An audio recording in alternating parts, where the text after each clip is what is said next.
Hi everyone, this is Professor Crumpton. Now that we've passed the halfway mark, I wanted to take a few minutes to talk to you, particularly after I've graded the articles in APA exercise. I know some of you are looking at your grade and you're taking it personally. Some of you have gotten grades that you just did not expect and you're wondering what it means. What does it mean to get a really low grade, particularly when you didn't expect it? Well, it can mean a lot of things, but let me tell you one of the things it does not mean. It does not mean that anything is wrong, that something is wrong with you. So some of you who have started to take your grades personally, I want you to stop doing that. What I have graded is not you. What I have graded and will continue to grade is your work. And I am grading exercises from this point forward very critically. And I'm doing that for a number of reasons. One is I want to get your attention. If you are not doing an assignment right, I'm certainly not going to tell you that you're doing your assignment right. That wouldn't serve anyone. But if you're doing an assignment that is important and that assignment is not done correctly, and I realize that the cumulative effect of not doing it correctly could really cost you lots of points in the end, then I'm going to take some time to explain to you what needs to happen. So particularly on the APA formatting, it's important that you get it. And I've posted a video on the course homepage hoping that you would take some time to look at that video and use the tips and the strategies that's offered there to make sure that the way you're showing your references is correct. Now, some of you have told me that you're looking directly at an article and you're taking it exactly as that article. You're taking the titles, if it's capitalized, you're keeping the title capitalized. That's incorrect, right? So when you see an article in a journal, it may not be correctly displayed, but it's displayed in accordance with what that journal wants. So I want you to take a look at the APA formatting if you got that incorrectly and make sure you get it.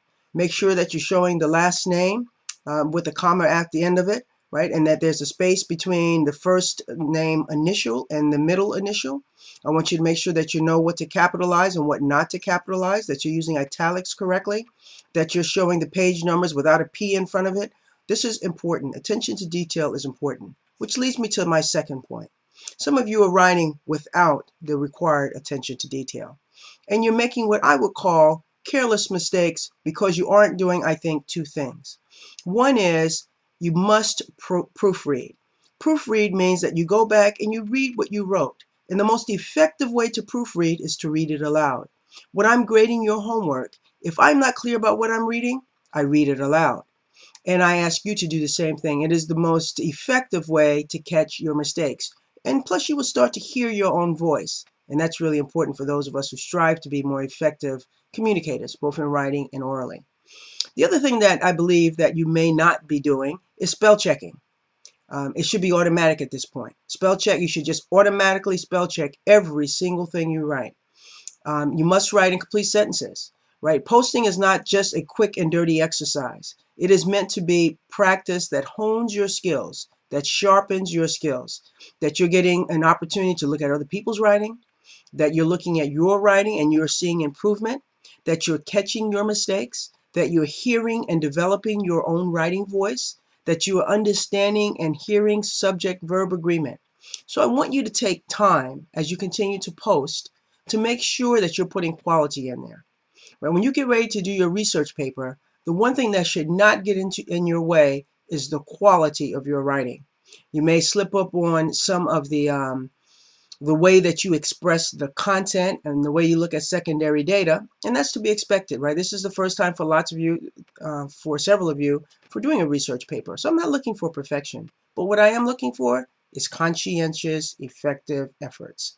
So if you haven't been doing that, now's the time to do it. I look forward to the continued discussions on the discussion board.